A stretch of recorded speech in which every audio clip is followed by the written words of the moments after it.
As a reminder, all participant lines will be in the listen-only mode, and there will be an opportunity for you to ask questions after the presentation concludes. Should you need assistance during the conference call, please signal an operator by pressing star then 0 on a touch-tone phone.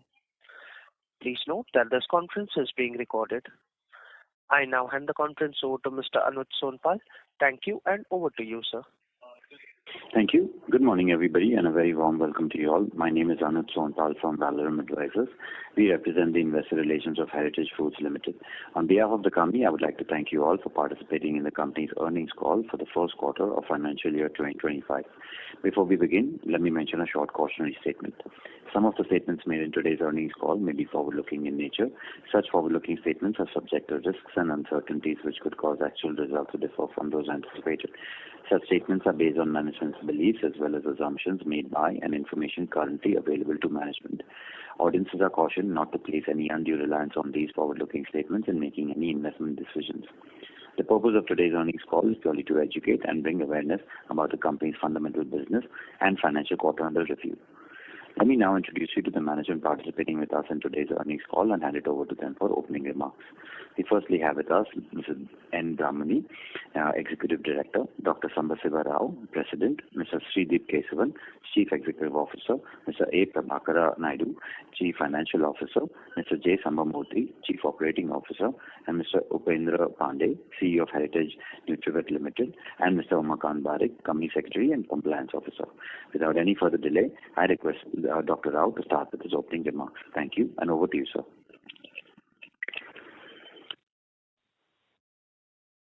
Thank you, Anuj. Good morning to everyone joining us today on this call. We are pleased to welcome you all to this earnings call for the first quarter of the financial year 2024. The financial results and earnings presentations have been uploaded on the exchanges, and I hope you have had a chance to review them by now. Let me take you through the financial performance of the quarter under review. I am delighted to inform you that Heritage Food crossed the 1,000 crore quarterly revenue for the first time ever in its history, along with very healthy improvement in EBITDA margins and profitability for the quarter. For the quarter under review, on a consolidated basis, we recorded a revenue of 1,033 crores, reflecting a 12% year-on-year increase. EBITDA for the quarter reached 94 crore rupees, which grew by 133% year-on-year, with EBITDA margins at 9.08%. Additionally, net profit for the quarter was 58 crore rupees, which surged by 249% year-on-year, resulting in PAT margins of 5.66%.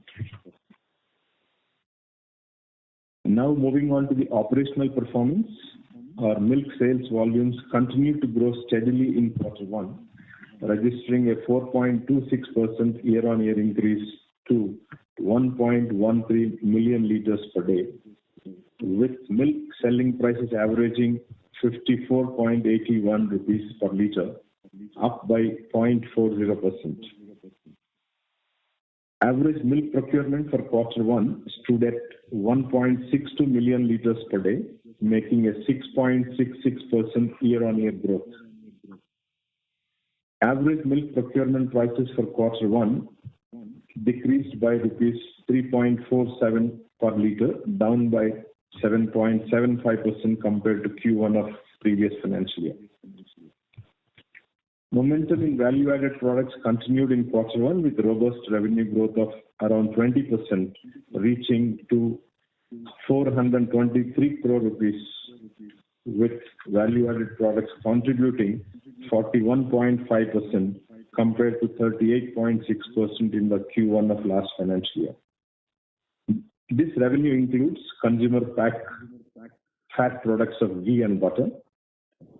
Excluding ghee and butter, value-added products revenue was 382 crore rupees, contributing 37.5% of revenue in quarter one, up from 35.3% in the same period last year, growing at a rate of 18.7%. summer, we launched 3 new variants of lassi, that is sweet, mango, and strawberry, and 3 new variants of ball ice creams under Alpenway brand, cotton candy, banana strawberry, and bubble gum. We also introduced long shelf life milk in UHT cartons of various sizes. Ahead of the festive season, we also launched a range of healthy yet indulgent laddus under Heritage Truly Good brand in 3 variants, that is ghee besan, ghee jowar, and ghee millet laddu. Lastly, Heritage Nutrivet Limited, our wholly owned subsidiary, achieved robust top-line growth of 29% year-on-year to 42 crore rupees and an exponential bottom-line growth of 360% to approximately 3 crore rupees. Heritage Novandi Foods Private Limited, our joint venture company, reduced its losses by 23 lakhs year-on-year from 3.34 crore rupees to 3.11 crore rupees. Now the floor is open for question and answers session. Thank you. Thank you very much. We will now begin the question and answer session. Anyone who wishes to ask a question may press star and 1 on their touchtone telephone. If you wish to remove yourself from the question queue, you may press star and 2. Participants are requested to use handset while asking a question. Ladies and gentlemen, we'll wait for a moment while the question queue assembles.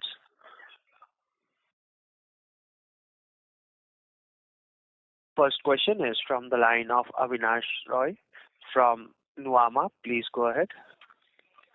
Yeah, this is Avinash Roy. My first question is, given good monsoons expected and that will lead to higher fodder crop, what is your expectation on milk prices over the next 2 to 3 quarters?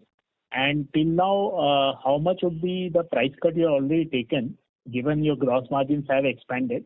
In Maharashtra, for example, we do see that milk cost has come down in the last 2 quarters. So in your states, if you could tell us what has been the price cut in the last 1 year?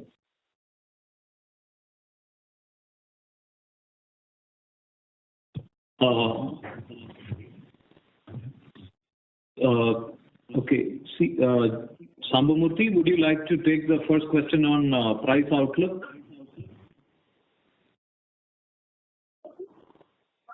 Hello. Can you unmute? Yes, sir, your line is unmuted. We can hear you. Yeah. Right. So here going forward, there won't be much big swing in the procurement prices. There won't be, the fluctuations will be there in the region wise, but there will not be any much change already. So compared to last quarter to this quarter, there is a drop of 3.47 paisa per liter actually overall procurement cost. So looking forward, there won't be much change. Looking at the current procurement actually and the current commodity available in the country.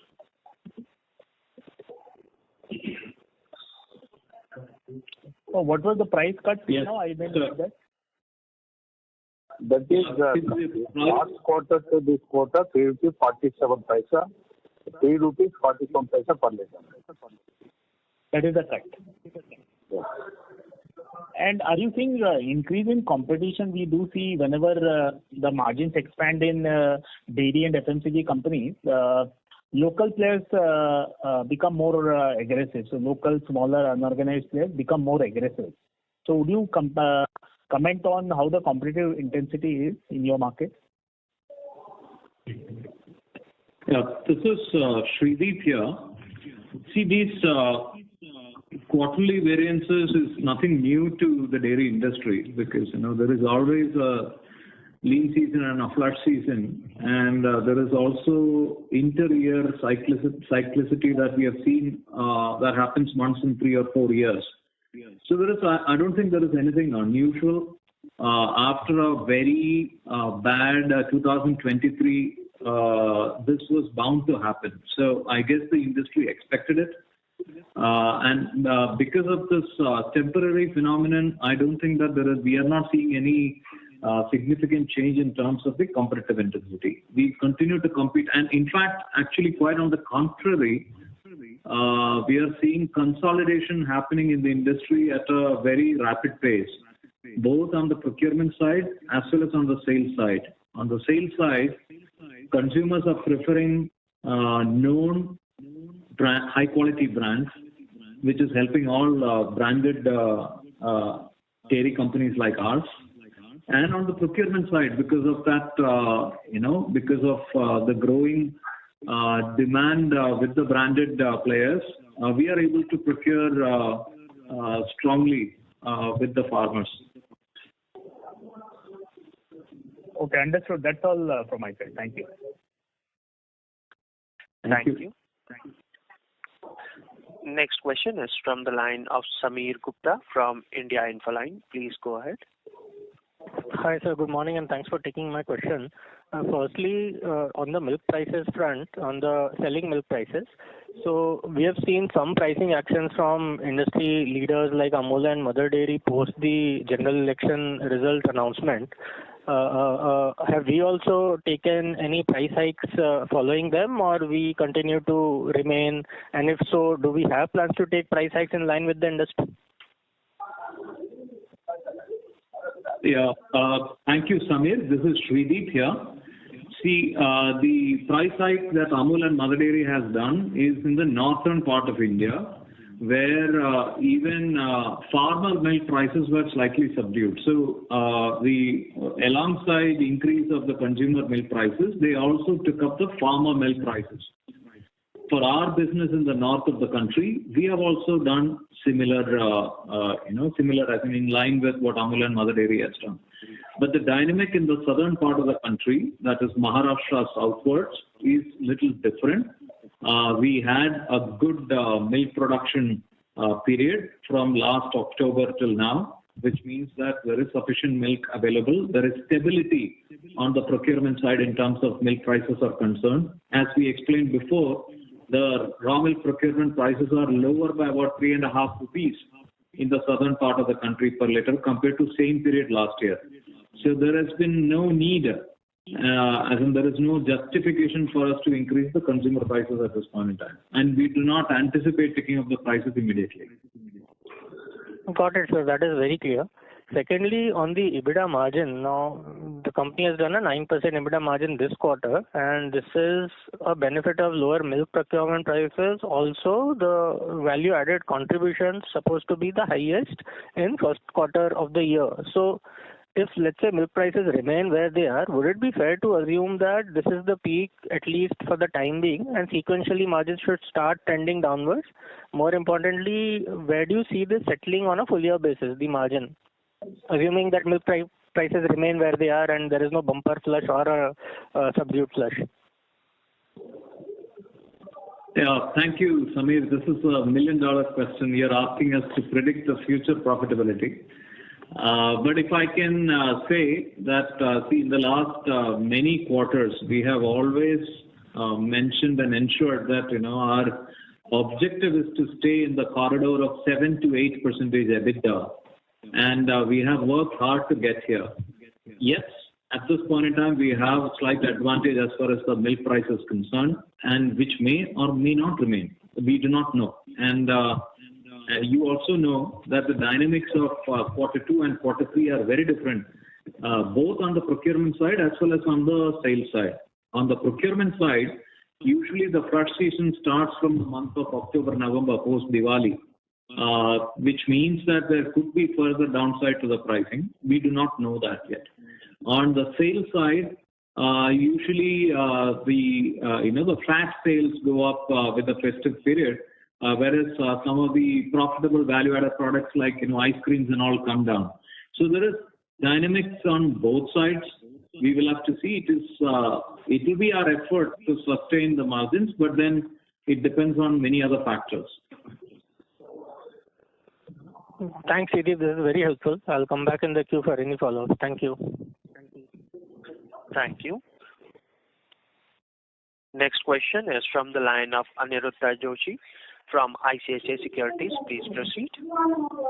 Yeah, thanks for the opportunity. So just on ice cream business, how was this season?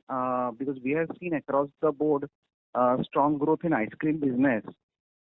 So for Heritage as well as Alpenny, both the brands, how was the season?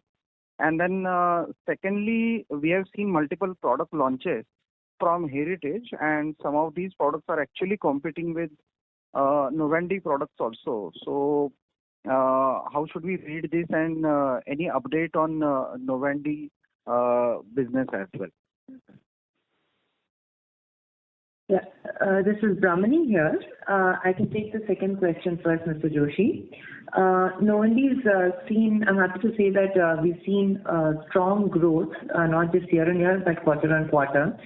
And we've seen significant growth in our existing markets itself, across existing channels, as well as relatively newer channels such as general trade, as well as e-commerce. So we're seeing really good consumer acceptance, consumer loyalty, and customer confidence when it comes to our Novendi set of products. In addition to that, as President Sir had mentioned, we have seen improvement in bottom line, so lower losses this year.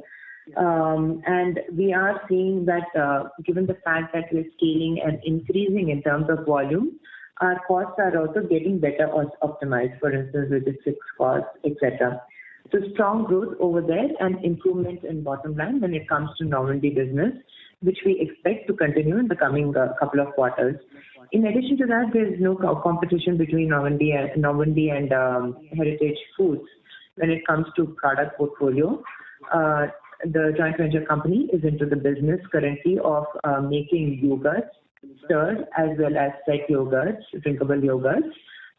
So there's absolutely no overlap of products between the two.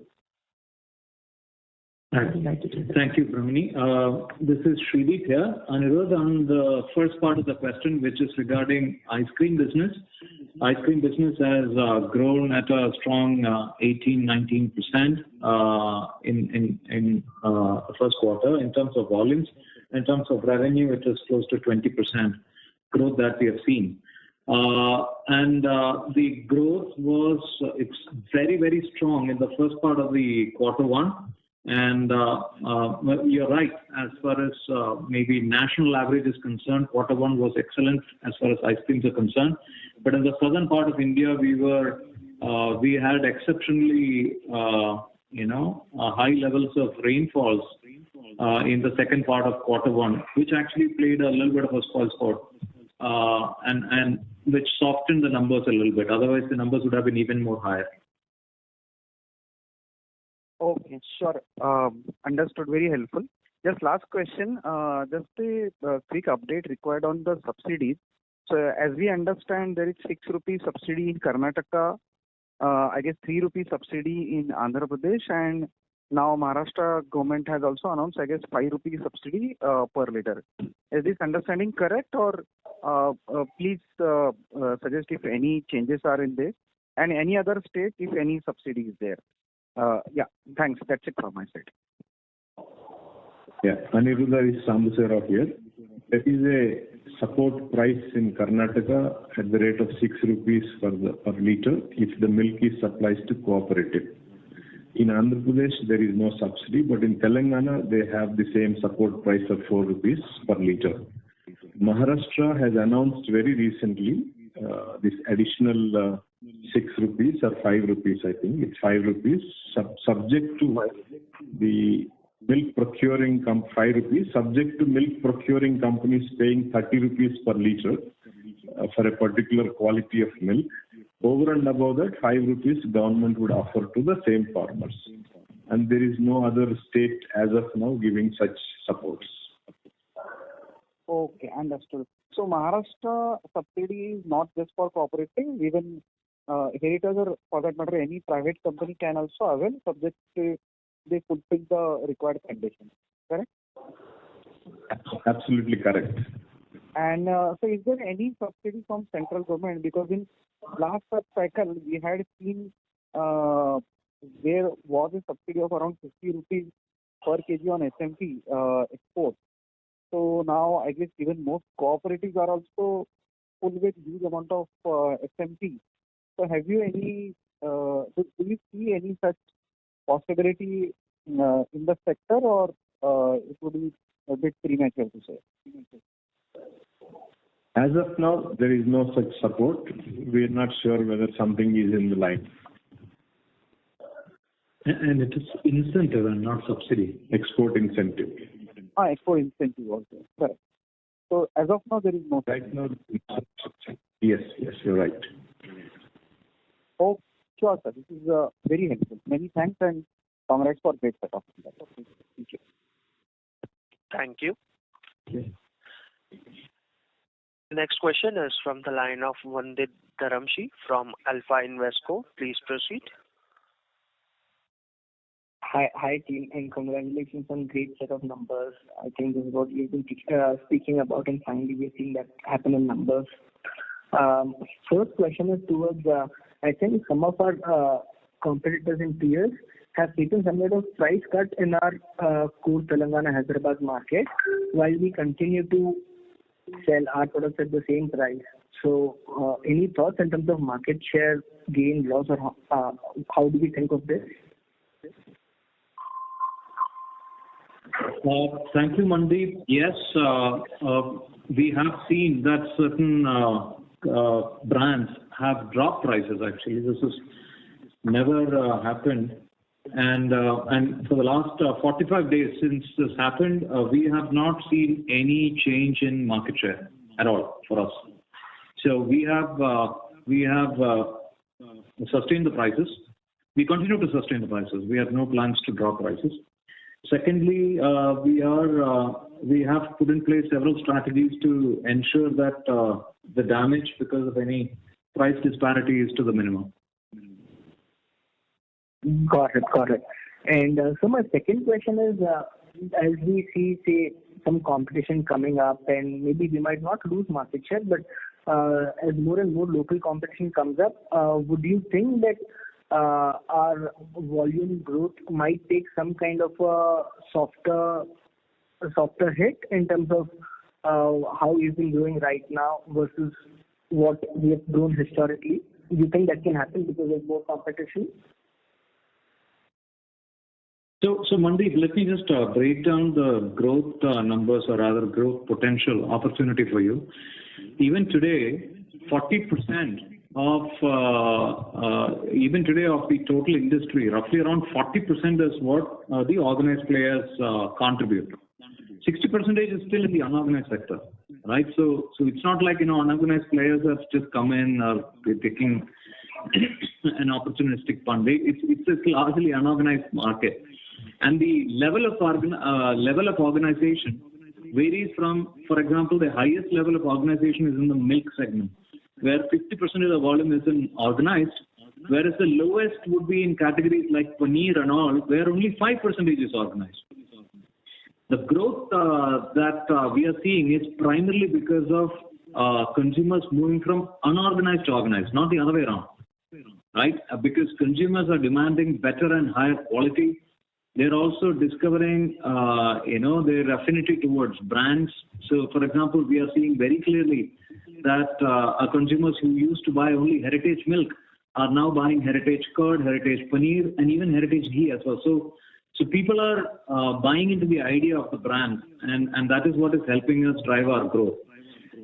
Thirdly, the growth is not just because of milk, because milk as a category will always grow at the rate of population growth or urbanization. Because milk, I would presume that everybody is already having as much milk as they have. The growth we will differentially see will be in the value-added products, where we do not have the dynamics that you just mentioned don't come into play at all. Okay. And so, last question from my end. I think the entire industry, including cooperatives and the entire industry, is having good amount of SMP inventory with them. And looking at the kind of rains that we're seeing in Maharashtra, Telangana, Karnataka, and the further flush season that we see coming, what would be your view on SMP? Because I think most of the balance sheets are fairly loaded up with SMP. So how do you see that play out for the industry? and for us? Thank you.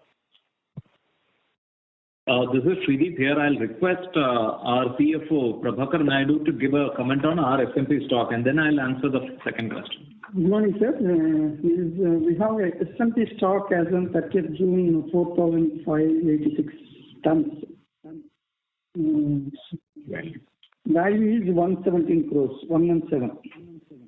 So this, thank you, Mr. Prabhakar, and this 4,500 tons is the stock that we will require for the rest of the year, and there is nothing,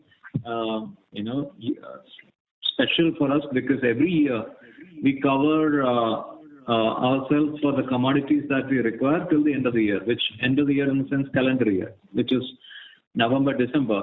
So that the stocks that we currently have should sufficiently cover us till the beginning of the next flush cycle. And this is just a usual phenomenon. As far as the industry is concerned, you said there has been several reports that the industry is holding high stocks of SMP and butter. How the dynamics will play on this will depend on how the milk production will go in Q2 and Q3. The good news is that on the production side, so far we are seeing we are getting a lot of getting signals of stability. So we, at this point in time, at least we do not see any cause for concern. Got it. So thank you so much, and wishing you all the very best for this great performance. Thank you. Thank you. Thank you. Next question is from the line of Rishabh Gang from Sacheti Family Office. Please proceed. Hey, sir, am I audible? Yes, you are. Please go ahead. Yeah. Thank you for the opportunity. I have been seeing your products. I think you are doing very good on branding and the marketing of them. I wanted to understand, what have been the initiatives that we have been taking on creating a key brand differentiator, and how much of our initiatives are in-house, and how much external help are we taking on the branding and marketing side in the last 5 years, and maybe going forward also. Yes, sir. Okay, thank you, Rishabh. This is Srideep here. Thank you for your nice comments. In terms of marketing, I think our differentiation story starts with our product itself. I think what makes Heritage very unique is our distributed network of procurement as well as sales. So on the procurement side, we are closest to the farmer. We procure from over 10,000 villages. We have 198 chilling centers, which allows us to keep the milk as fresh as possible. And on the sales side, we have 18 factory locations, which are again closest to the consumer, which means that both on the raw milk side or on the finished goods side, we do not transport the goods far long distance. This is the biggest differentiator. So when you taste any of our products, you will see that it is far superior to anything else that is available in the market.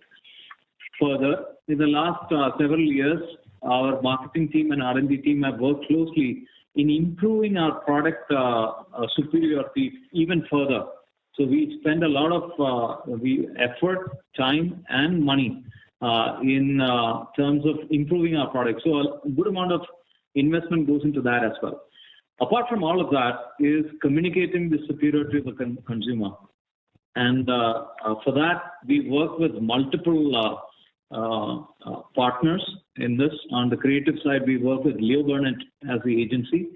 And on the digital side, we work with LS Media, which helps us with all our digital campaigns.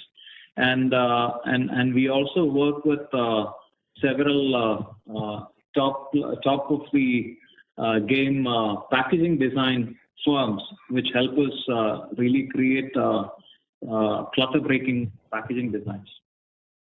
Which packaging design firm? Just curious to know. I think I can tell you on a one-on-one, but this is not. Fine. Absolutely, fine. No, because your packaging is very beautiful. Second thing I wanted to understand is how much has been marketing spends as a percentage of revenue? Currently, we are tracking around 0.9%. Okay. Okay. On 2 points, on the distribution and the procurement side, what has been the key initiatives or practices which we have, which are different from the competitors, which has helped us across the procurement and distribution side? Because I think you are very close to the you're doing very well on procurement as well. We want to know on that. Yes. Yeah, Rishabh, this is Srideep again. I do not know, as in if your question is to differentiate with competition, because we have a very wide variety of competition. We compete with so many companies in so many states. You must be familiar that we procure from 9 states and we sell in 12 states. So the competition for us is like, such a huge spectrum. So I wouldn't want to differentiate versus any of our competitors. I can tell you what makes us tick. On the farm side, it's the same principles that Heritage had established 52 years ago. We continue to follow that. First and foremost is the transparency in terms of measurement. So when a farmer pours milk to Heritage, they realize that the measurement that we give to the farmer is accurate.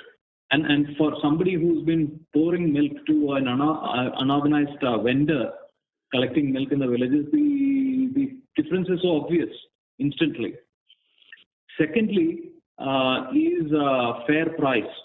Fair price in the sense that our pricing is always in any of the procurement regions that we operate. Our pricing is on par or better than anybody else offering in that particular region. In fact, we give a lot of stability, which gives our farmers a comfort and confidence in pouring milk to Heritage. And the third is the most important part, which is payment on payday. Which means that on 11th, 21st, and 31st of the month, 3 times in a month, money will be in the bank account of the farmer, irrespective, anything. Like if there is a bank holiday, the money will be paid the day before. Even if there is a cyclone, money gets into their bank. And this is not for 1 year, 2 years. This we have been doing it for the last 32 years. That's more than 1,000 payment cycles. This is actually what is the secret mantra of our on the procurement side. And another most important aspect is the assured marketing of the surplus milk as far as the farmers are concerned. 365 days, they do not have to worry, will somebody buy the milk. There's a concept in our industry called milk holiday. Heritage has had not even one milk holiday. Even during COVID pandemic, when there was a lockdown, when many of the cooperatives also did not procure milk, Heritage went and procured milk. Not even one day we stopped procuring milk. So as far as the farmer is concerned, this is one assured bank, Heritage, right? So that's clearly the strength we have. Similarly, on the distribution side, we have a very clear omni-channel strategy, and this is something that we had spoken in the previous quarterly calls as well. We do not depend on only one channel. We are very strong in the traditional channels of distribution, which is what we call as milk agents. We also have roughly 50% of our business revenue come from milk agents. We continue to grow on that. Like, for example, in Q1, we added about 150 milk agents. So that's it's not just traditional and strong, but we also continue to expand in that. But we also have milk parlors. We have about 859 Heritage parlors which service our consumers. We have a new concept called as Heritage Happiness Centers. We have close to 300 Heritage Happiness Points now. We are also very strong in on the product side with close to 400 product distributors who are typically FMCG distributors, right? Who take our products to grocery stores across the country. And we also are very strong with our modern trade and e-commerce partners. We work with each and every one of the modern trade partners. In fact, we contribute a good percentage of their revenue, so they consider us as a key vendor as well. So we have strategic partnership with all the modern trade and e-commerce partners. So it's not just one. So we have a omni-channel approach, and that's what gives us strength. Thank you. I really appreciate the kind of clarity you have and you have given to me. Thank you so much. Just one question, if I can ask more. So, what do you think about the competition from cooperative societies, right? Such as these like players like Amul do not have a target of profitability. They can make a break even and they are fine with it. So, how do we think about that?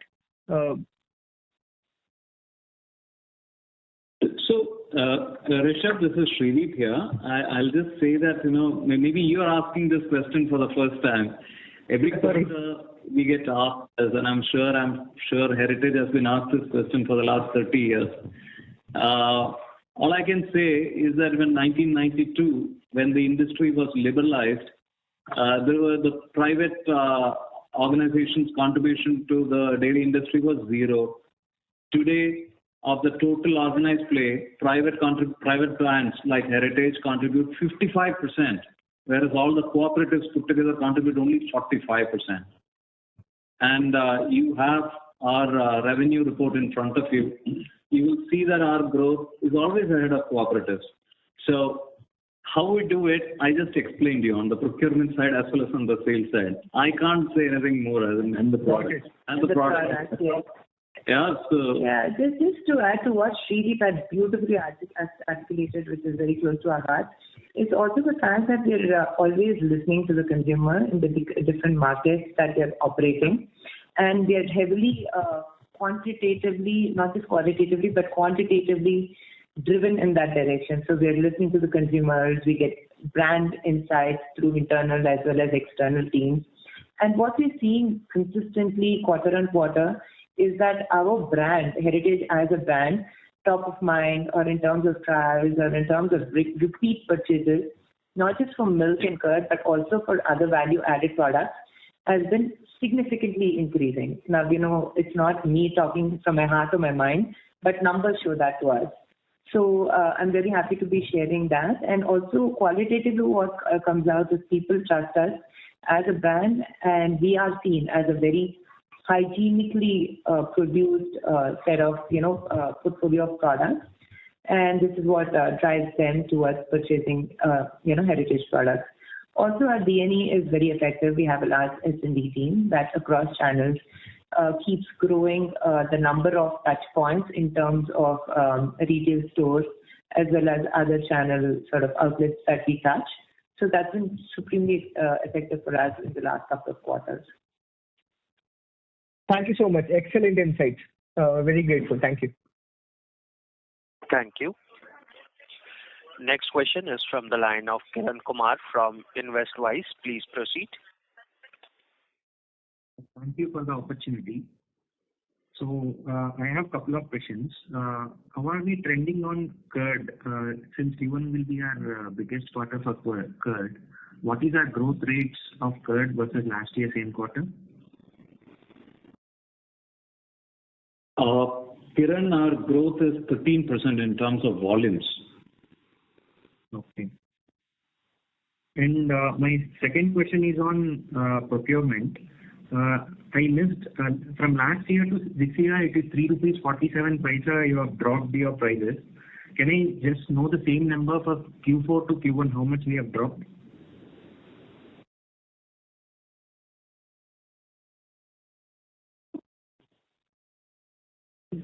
Just a moment.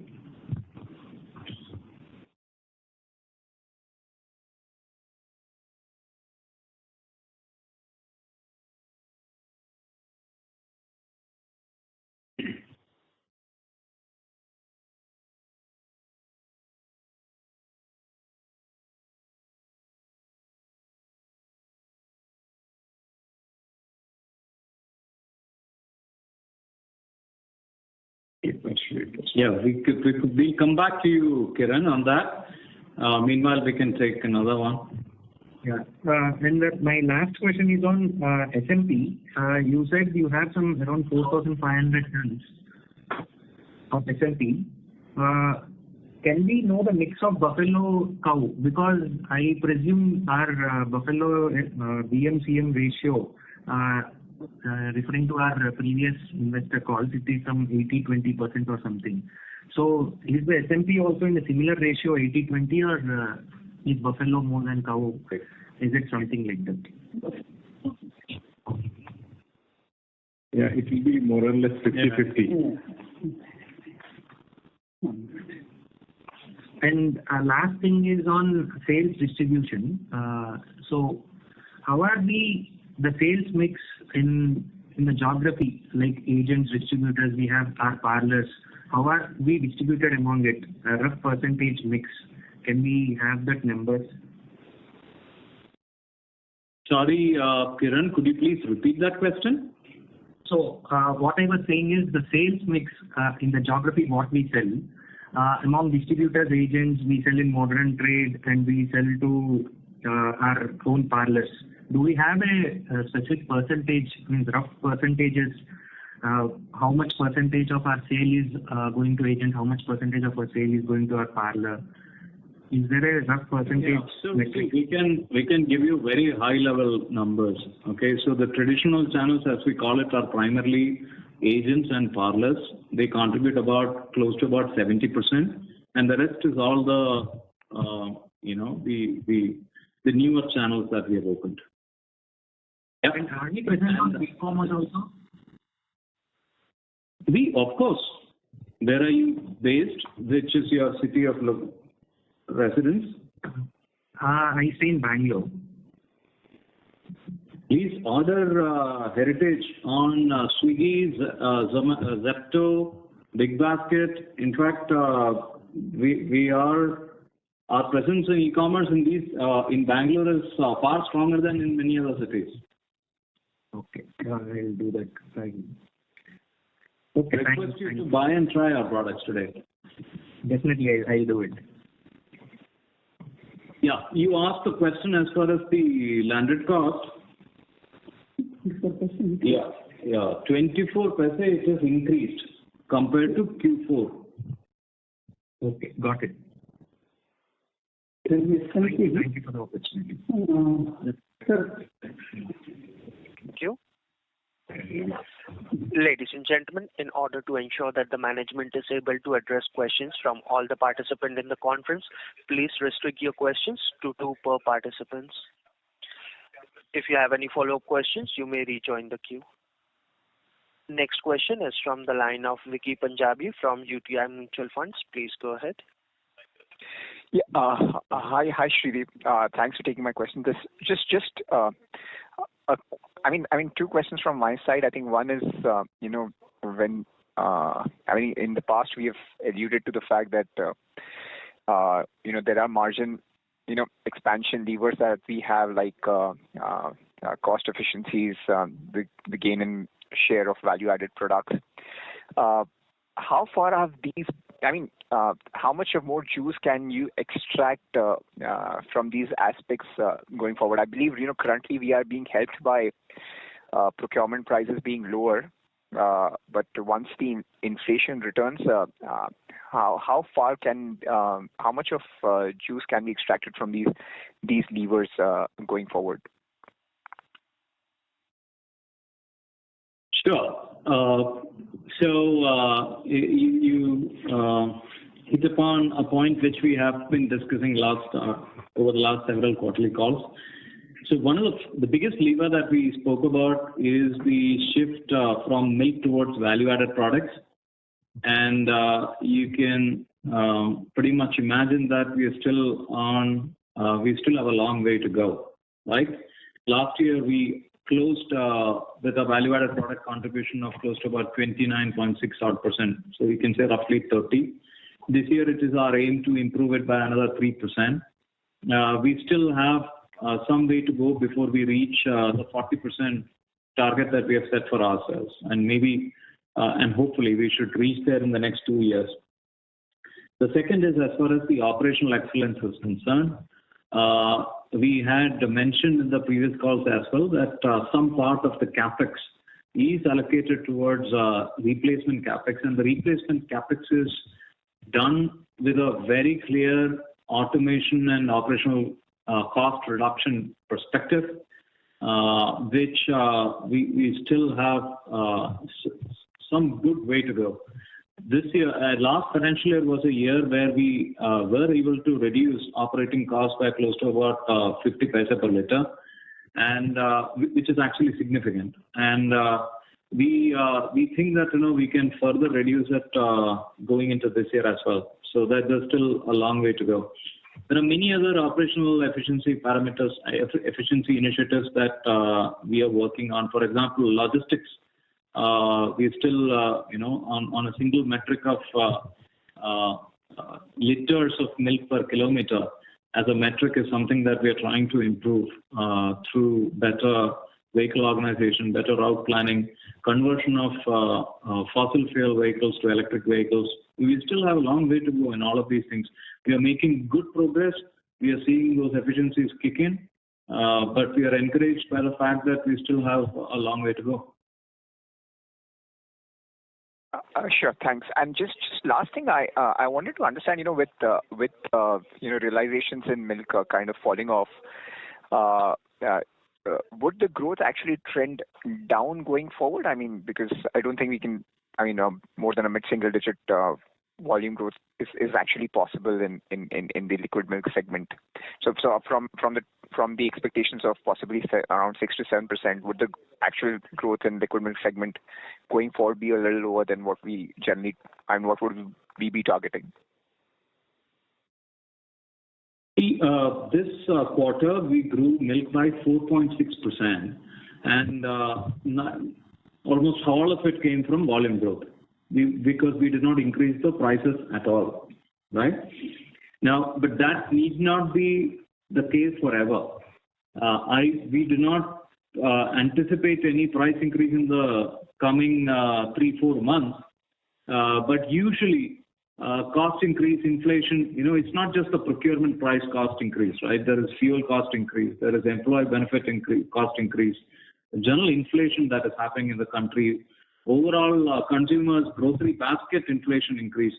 So in line with this, we expect before next quarter one, there will be increasing milk prices as well.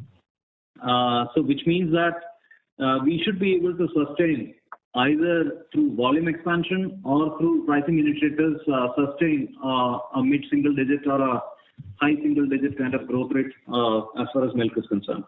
Plus, you will also know that we are expanding into newer geographies, right? So that will also help us grow our business. Sure. Thanks. That was it from my side. Thank you. Next question is from the line of Pratik Kothari from Unique PMS. Please go ahead. Yes, hi. Good morning, and thank you. So first question on the bulk fat loss. Anything that we recorded this quarter?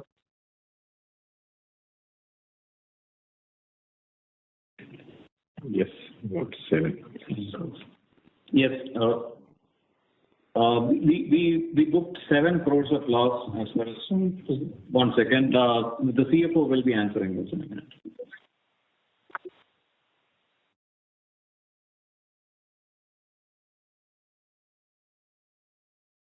And in the meantime, there were a couple of initiatives that we are working on to bring this down.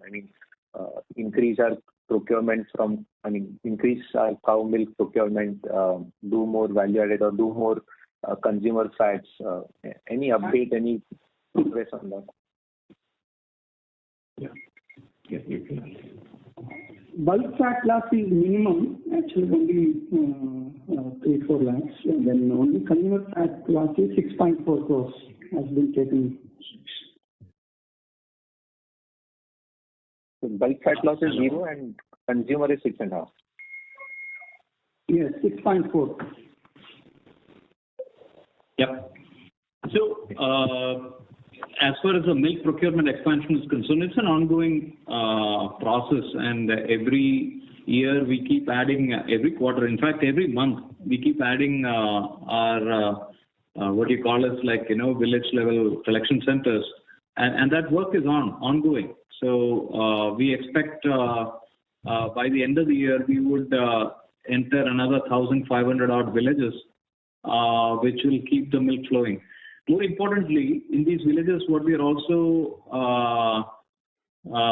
trying to expand two other axes. One is the number of farmers in each of the villages is something that consciously we are trying to increase. So, on an average, you might have 15 farmers in a center. We are trying to increase it to 20, let's say. I'm just giving some hypothetical numbers. Please don't hang on to those specific numbers, but increasing and expanding farmers in each of the centers is also something that we are consciously working on. Correct. And so the margins that we did now, or maybe even in the future, is higher than what our aspiration band is. So how do we intend to use this margins? I mean, do we pass it on to, show more growth, use it to spend on our advertising? I mean, how are we thinking about this additional windfall that we are making? Maybe even for time being it. Pradeep, this is Shrideep here. No, we are not making. See, we have a very clearly defined strategy. We are sticking to our plan. So these things shouldn't deter us and suddenly change the plans. So we are not doing anything which we hadn't said before. So even when times were hard, we stuck to our plan. And it helped us recover faster than others. And we'll continue to stick to our plan. Right. Then how long, can we hold on to this spread that we are making between the procurement and the final price? At some point, I believe we would have to pass it along.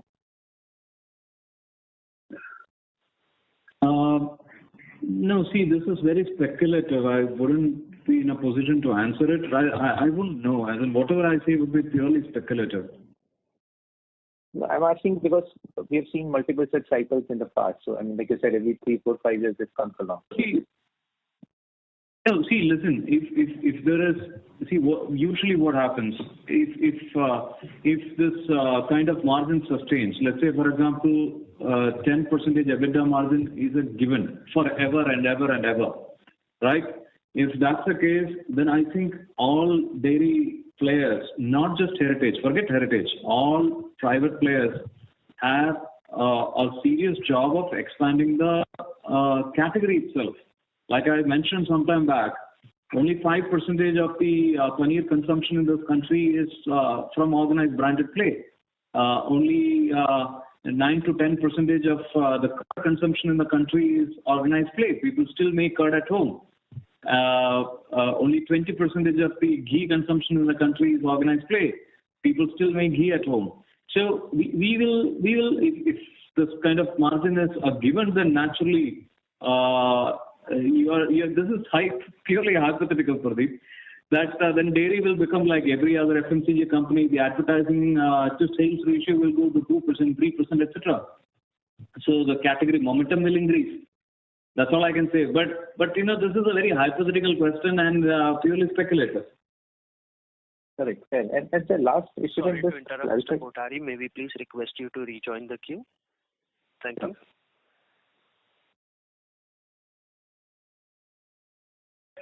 Ladies and gentlemen, please restrict your questions to one per participant. If you have any follow-up questions, please rejoin the queue. Next question is from the line of Resham Mehta from GreenEdge Wealth. Please go ahead. Yeah, thank you for the opportunity and congratulations to the entire team for a very strong set of numbers. So my first question is on the, I'm sorry for hopping on this again, is on the Maharashtra subsidy bit. So two-part question here. So I understand that I think we do have around 4 to 5% procurement from Maharashtra. So with this 5 rupee subsidy, does this apply to us? Because I think you mentioned that only if we pay 30 rupees to the farmer, then the government will pay them 5 rupees additional. So which effectively means the farmer gets a net realization of 35 rupees. So how does this affect our Maharashtra operations and the procurement price there? That's the first part. And second, the farmers demanding, at least 40 rupees in Maharashtra, and, procurement prices have been subdued. So do you think that this farmer disenchantment, is probably spreading in the south as well? And how are you reading that? And, that very soon, while the commentary is that, procurement prices are expected to remain stable, but if they remain stable for so long, then, the farmer disenchantment increases and, it also affects the south part of the operation. So that's the first question. Yes, Risha, thank you. We don't see the spread effect as you visualized. There is an event coming up in Maharashtra, I'm sure you are aware. That is why the aggression on ground. But the price, 35 rupees is quite reasonable. The government policy says the procurement organization should pay 30 rupees per liter. Over and above that, 5 rupees government will give as a support. That's the 35. The milk prices went as low as 20 rupees during COVID. Subsequently, it reached 40 rupees during the last year's when production wasn't so good. So now it has come to 30 plus 5. And we don't have much impact. We are already paying 28, 29 rupees per liter in that area. So for us, it is 1 or 2 rupees on the volume we procure in that zone. So it is good. Farmers are getting a reasonable price, 30 plus 5, which keeps them interested in the dairy sector, and production will not fall in the following year. Whenever there is a low price, the following year had a production problem. This would ensure the production remains at the normal level in the coming year also. And there is no such indication in any other state. All states are quite normal. It's only in that state this is happening. Very clear. And second question is, on the revenue growth.